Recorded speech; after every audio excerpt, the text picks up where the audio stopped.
Hello friends, welcome to MCQ वाला।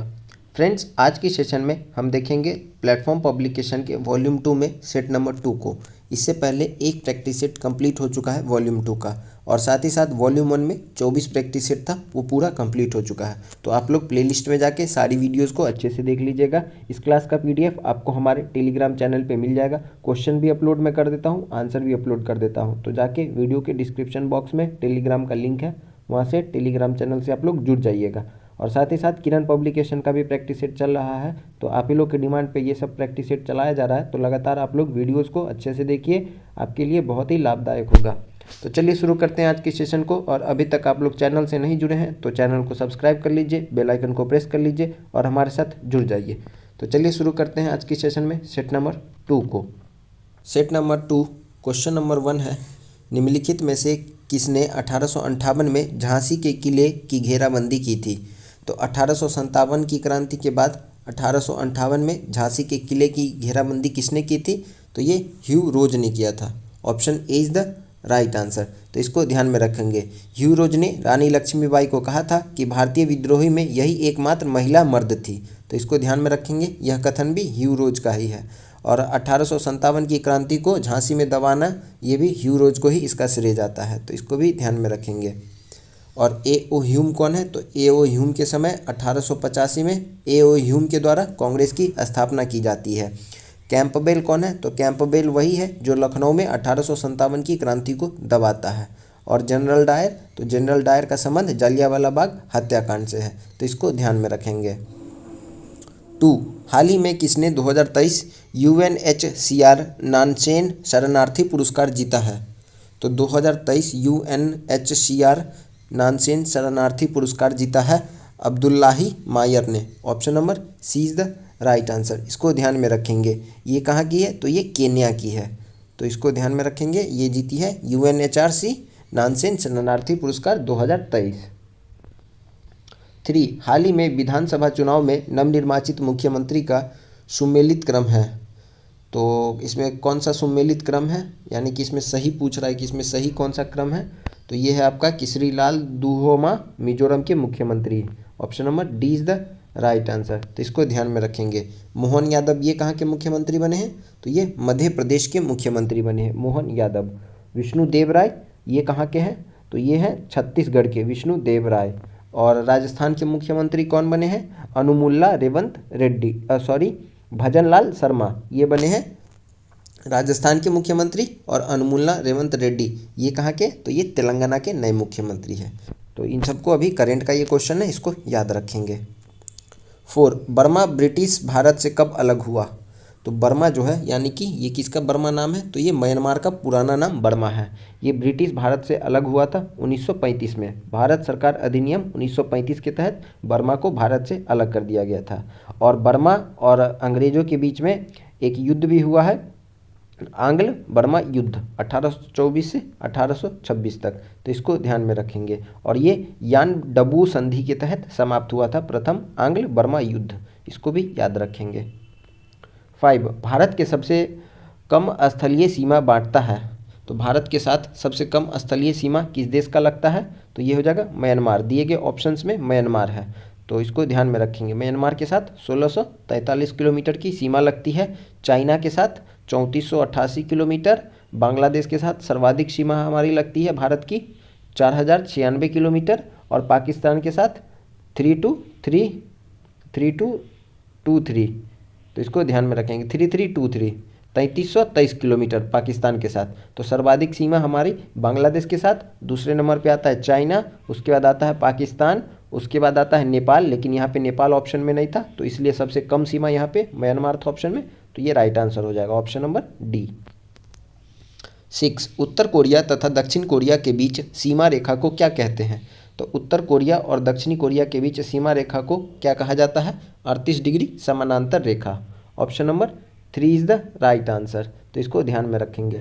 Red Cliff रेखा जो है ये किन दो देशों के बीच है? तो भारत और पाकिस्तान के बीच है। ये 1947 में खींची गई थी रेड क्लिफ रेखा। डूरंड रेखा ये पाकिस्तान और अफगानिस्तान के बीच में है।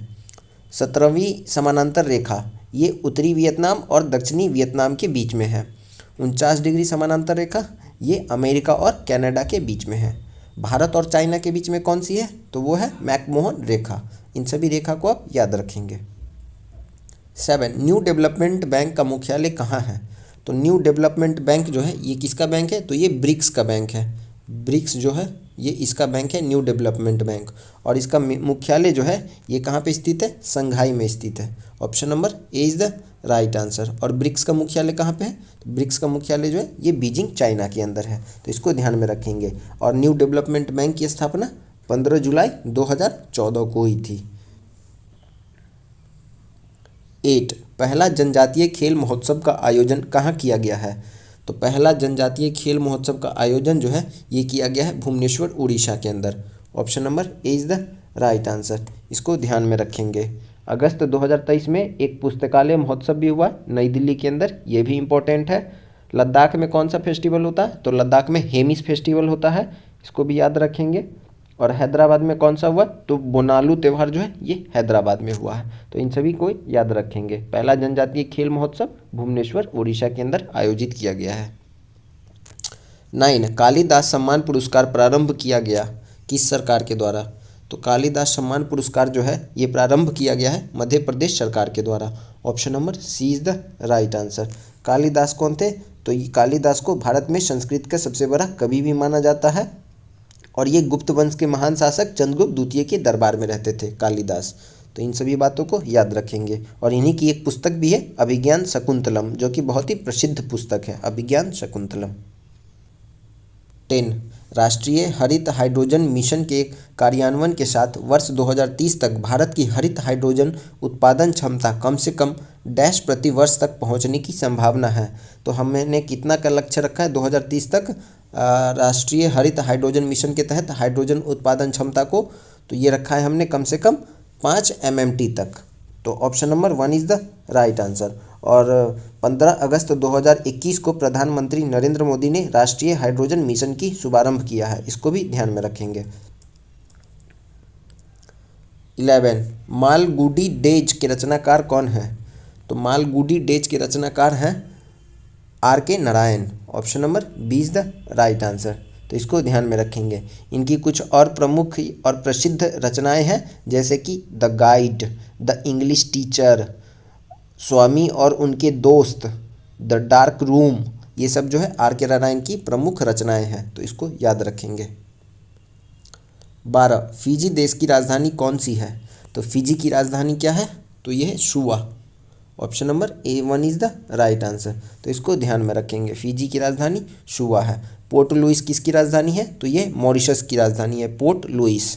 और किंग्सटाउन ये किसकी राजधानी है, तो सेंट विसेंट की राजधानी है किंग्सटाउन। 13, दिनार किस देश की मुद्रा है?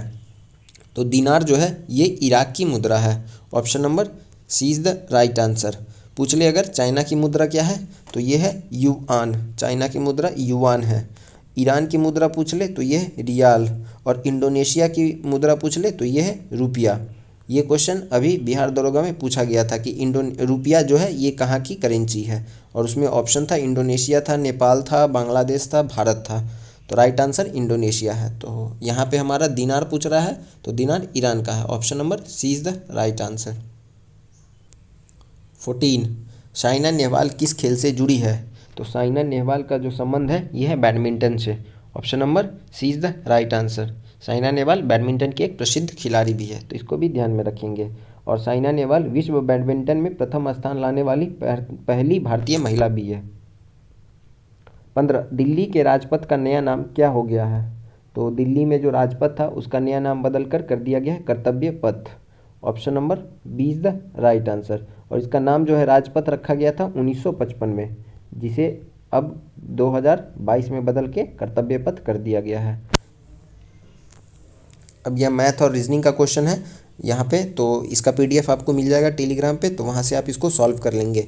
GK, GS, साइंस, करेंट्स, ये सब क्वेश्चन मैं आपको यहाँ पे करवा दूंगा। तो चलिए अब देखते हैं आगे जो GK का क्वेश्चन है। 31, 20वें एशियाई खेल 2026 में कहाँ आयोजित होने वाले हैं? तो 20वां एशियाई खेल जो है ये कहाँ पे आयोजित होने वाला है? तो इसका जो आयोजन है ये होगा जापान में। Option number D is the right answer. ये करंट का क्वेश्चन है, इसको ध्यान में रखेंगे कि 20वां एशियाई खेल जो है इसका आयोजन जापान में किया जाएगा। 32 मार्स रोवर संचालित करने वाली पहली भारतीय बन गई है। तो मार्स रोवर संचालित करने वाली पहली भारतीय कौन है? तो यह है Akshata Krishnamurthy. Option number A is the right answer. ये सब जो है ये करंट का क्वेश्चन है, इसको आप ध्यान में रखेंगे। 33 भारत के 84वें ग्रैंड मास्टर कौन बने हैं? तो भारत के 84 नंबर के ग्रैंड मास्टर कौन बने हैं अभी? तो ये बने हैं Anmol Ramesh Babu. Option number A is the right answer. 34 भारतीय उपमहाद्वीप का 7वां सबसे पुराना विश्वविद्यालय पटना विश्वविद्यालय कब स्थापित हुआ? तो पटना विश्वविद्यालय की स्थापना जो है ये हुई थी 1917 में। Option number D is the right answer. तो इसको ध्यान में रखेंगे, ये इंपॉर्टेंट क्वेश्चन है कि पटना विश्वविद्यालय की स्थापना कब हुई थी? तो 1917 में। 35 अंतर्राष्ट्रीय योग दिवस कब मनाया जाता है? तो इंटरनेशनल योगा डे जो है ये कब मनाया जाता है? तो प्रतिवर्ष 21 जून को मनाया जाता है। Option number C is the right answer. और 2023 में इंटरनेशनल योगा डे का थीम क्या था? वसुधैव कुटुंबकम। वसुधैव कुटुंबकम के लिए योग, ये 2023 का योगा डे का थीम था। 36 जालियांवाला बाग कहाँ पे है? तो जालियांवाला बाग जो है ये कहाँ पे है? तो ये है अमृतसर में। Option number C is the right answer. और यहीं पे जालियांवाला बाग हत्याकांड हुआ था 13 अप्रैल 1919 को, तो इसको ध्यान में रखेंगे। 37 कुचिपुड़ी किस प्रदेश का शास्त्रीय नृत्य है? तो कुचिपुड़ी जो है ये आंध्र प्रदेश का शास्त्रीय नृत्य है। Option number C is the right answer. Tamil Nadu का क्या है? तो तमिलनाडु का है भरतनाट्यम। तमिलनाडु का भरतनाट्यम। केरल का क्या है? तो कथकली और मोहिनीअट्टम, तो इसको ध्यान में रखेंगे। 38 जल्लीकट्टू सांडों की लड़ाई किस राज्य से संबंधित है? तो जल्लीकट्टू क्या है? एक सांडों की लड़ाई करवाई जाती है इसमें, इसका संबंध जो है ये है तमिलनाडु से। Option number D is the right answer. और ये किस दिन मनाया जाता है? तो ये मनाया जाता है पोंगल के दिन। 39 मानचित्र में समुद्र की सामान्य गहराई को जोड़ने वाली रेखाओं को कहते हैं। तो मानचित्र में समुद्र की सामान्य गहराई को जोड़ने वाली रेखाओं को क्या कहा जाता है? तो ये आइसोबाथ कहा जाता है। Option number C is the right answer, तो इसको ध्यान में रखेंगे। 40 यह एक ठंडी और शुष्क वायु है। तो इसमें दिए गए ऑप्शन में ठंडी और शुष्क वायु कौन सी है? तो यह है बोरा। यह एक ठंडी और शुष्क वायु है। Option number C is the right answer, तो इसको ध्यान में रखेंगे। ये कहाँ पे बहती है? तो ये एड्रियाटिक तट पे बहती है बोरा, तो इसको याद रखेंगे। 41 उत्तरी गोलार्ध में ग्रीष्मकालीन संक्रांति डैश के महीने में होती है। तो उत्तरी गोलार्ध में ग्रीष्मकालीन संक्रांति जो है ये किस महीने में होती है? तो ये जून के महीने में होती है। Option number A is the right answer. 42 Delhi सल्तनत काल में तबकाते नाशरी की रचना किसने की थी? तो तबकाते नाशरी की रचना जो है ये मिन्हाज उल सिराज ने की थी। Option number A is the right answer. 43 अंग्रेज़ों ने बहादुर शाह द्वितीय को देश से निकालकर कहाँ भेज दिया?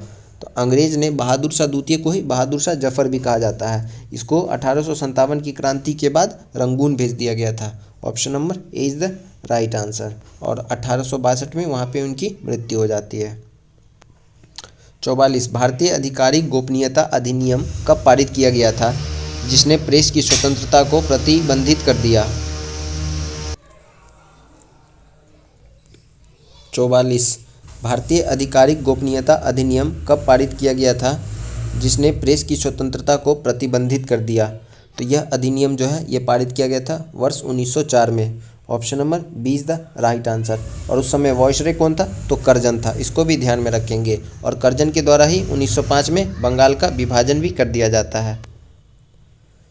45 प्रसिद्ध तमिल महाकाव्य मणिमेखले की रचना किसने की थी? तो मणिमेखले कौन क्या है? तो ये प्रसिद्ध तमिल महाकाव्य है और इसकी रचना जो है ये किसने की थी?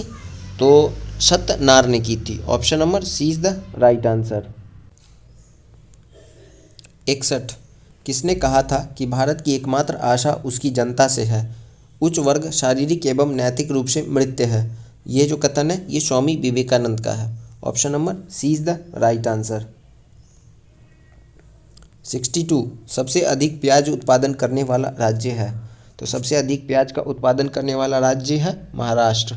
Option number C is the right answer. और सबसे अधिक पूछ ले गन्ना और आलू, तो वो उत्तर प्रदेश में उगाया जाता है। 63 निम्नलिखित में कौन सी भारत सबसे बड़ी कृत्रिम ताजे पानी की झील है? तो भारत में सबसे बड़ी कृत्रिम ताजे पानी की झील कौन सी है? तो राइट आंसर क्या हो जाएगा? शिवाजी सागर झील। Option number B is the right answer. 64 प्रथम लोकसभा के स्पीकर कौन थे? तो प्रथम लोकसभा के स्पीकर थे GB Mavalankar. Option number A is the right answer. 65 निम्नलिखित में से किस राज्य में विधानमंडल की ऊपरी सदन या विधान परिषद नहीं है?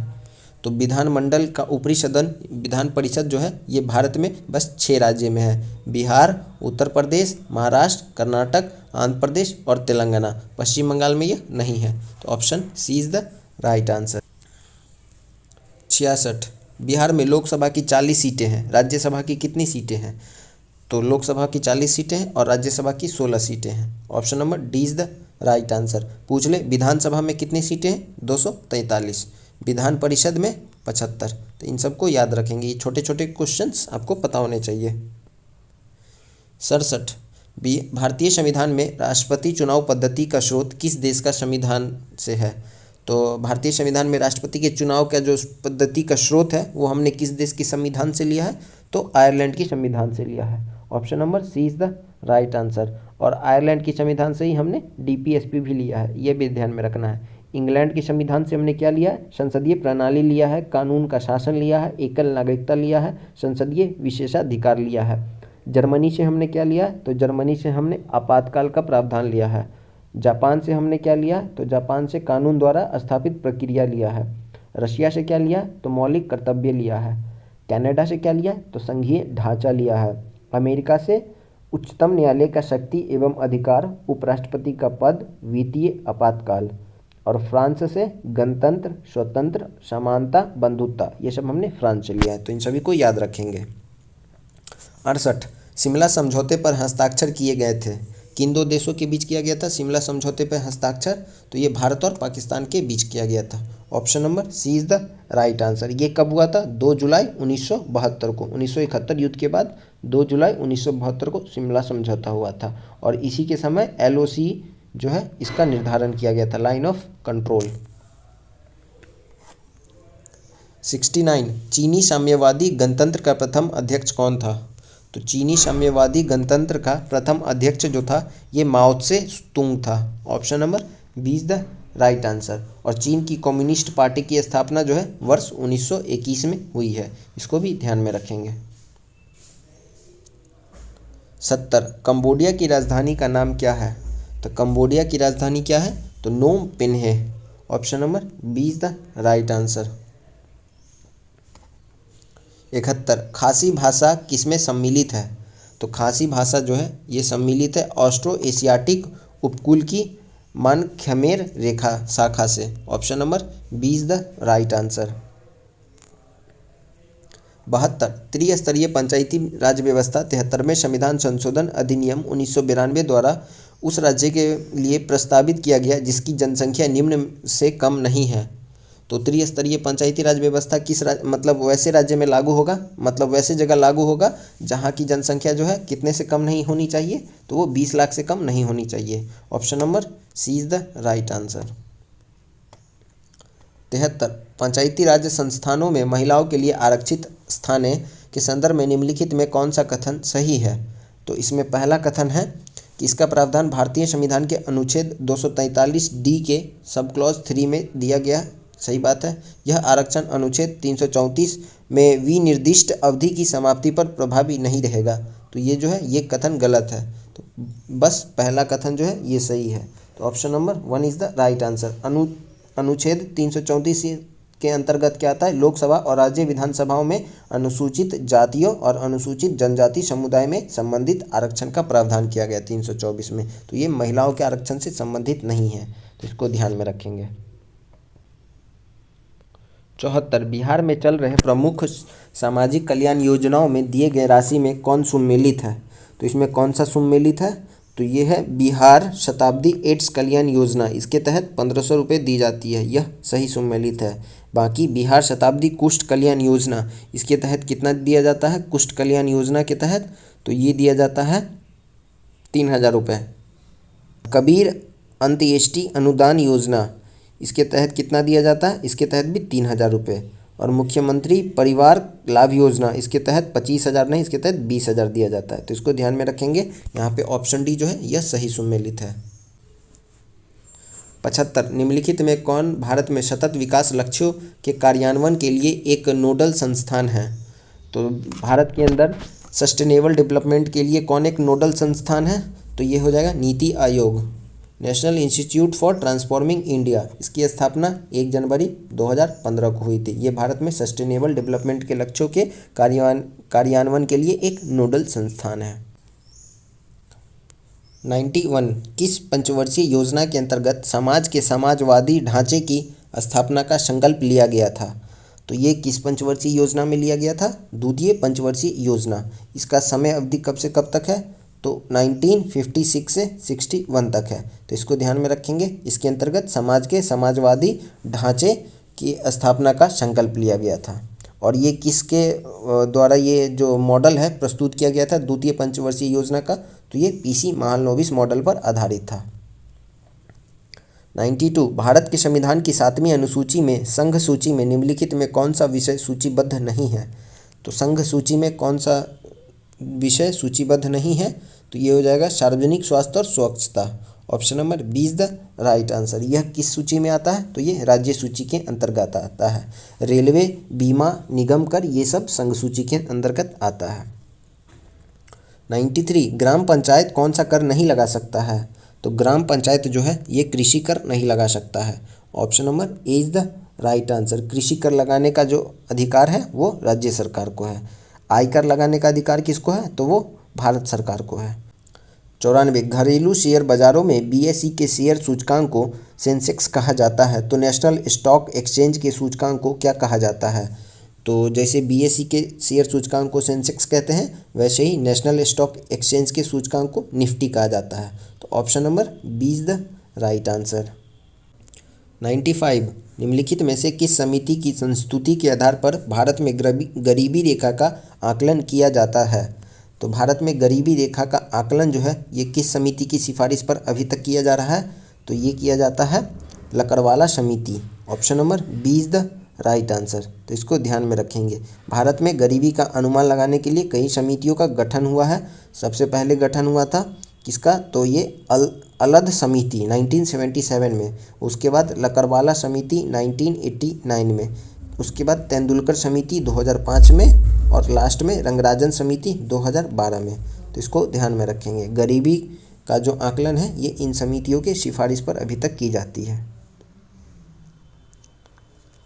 96 CaCO3 बनाता है CaO और CO2। उपरोक्त अभिक्रिया को साम्यावस्था पर बंद पात्र में करवाने पर CaCO3 को डालने पर CO2 की साम्य सांद्रता पर क्या परिवर्तन आएगा। तो इस पे क्या परिवर्तन आएगा कि इसमें कोई भी चेंज नहीं आएगा। Option number C is the right answer. किसी उत्तल लेंस में दर्शाए अनुसार आपतित प्रकाश किरण के लिए निम्न आरेखों में कौन सा सही है। तो यहाँ पे कौन सा सही हो जाएगा, तो देखते हैं ऑप्शन में।